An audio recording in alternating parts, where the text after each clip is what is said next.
बिस्मिल्लाहिर्रहमानिर्रहीम। अस्सलाम वालेकुम। आप देख रहे हैं यूट्यूब चैनल आम सी बातें। दावत इस्लामी और तहरीक लब्बैक पाकिस्तान का इख्तिलाफ। तहरीक लब्बैक के अमीर का ऐसा बयान जिसने सबको हैरान कर दिया है।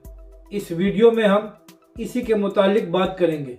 जब तहरीक लब्बैक और अल्लामा साद हुसैन रिजवी के खिलाफ तमाम साजिशें नाकाम हो जाती हैं तो फिर सोशल मीडिया पर यह कैंपेन चलाई जाती है कि तहरीक लब्बैक के कायदीन और कारकुन दावत इस्लामी के खिलाफ हैं, और ट्विटर पर इस कैंपेन को बड़े मुनज़्ज़म अंदाज से चलाया जाता है।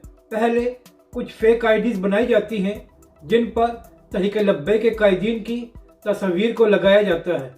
उसके बाद उन आईडीज़ के ज़रिए दावत इस्लामी पर तनकीद की जाती है, और इस बात का सिर्फ एक मकसद होता है कि अवाम अहले सुन्नत तहरीक लब्बैक और अल्लामा साद हुसैन रिजवी से दूर हो जाए, क्योंकि मुखालफीन को यह बात हजम नहीं हो रही कि तहरीक लब्बैक और अल्लामा साद हुसैन रिजवी दिन ब दिन मज़ीद मकबूल होते जा रहे हैं और तहरीक लब्बैक पहले से ज़्यादा मजबूत हो गई है। इसी फितने को दूर करने के लिए तहरीक लब्बैक के नायब अमीर पीर सैयद ज़हीरुल हसन शाह साहब ने बहुत अहम बयान दिया है। शाह साहब ने फरमाया है कि तहरीक लब्बैक और दावत इस्लामी में कोई फ़र्क नहीं है।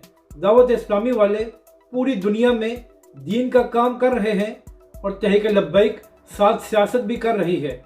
शाह साहब ने यहाँ तक फरमाया कि आप ये समझ लें कि तहरीक लब्बैक पाकिस्तान दावत इस्लामी का सियासी विंग है। शाह साहब का ये बयान उन तमाम फसादी लोगों के लिए काफ़ी है जो दावत इस्लामी के खिलाफ कैंपेन चला रहे थे तहरीक लब्बैक का नाम लेकर।